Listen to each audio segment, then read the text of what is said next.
النهارده هنعمل لكم وصفه جميله قوي من المطبخ الصيني. يعني فيها كده ايه، تمازج النكهات ما بين الحار والحلو، وكمان النكهه الروعه بتاعت الكاجو مع الفراخ. النهارده وصفتنا هتبقى فراخ بالكاجو. يلا بينا. نقطع الفراخ عباره عن كريهات متوسطه.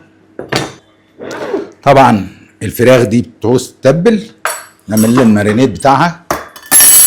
فلفل ابيض، معلقه كده فلفل ابيض، برضو ملح، بيكنج صودا، ومعلقتين نشا ذره، طبعا صويا صوص، ونخلط ده كله مع بعضه.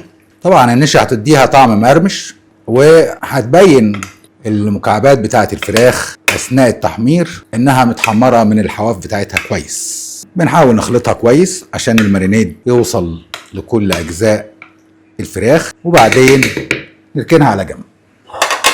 لو عايز تشوف الحلقه كامله دوس على اللينك اللي تحت.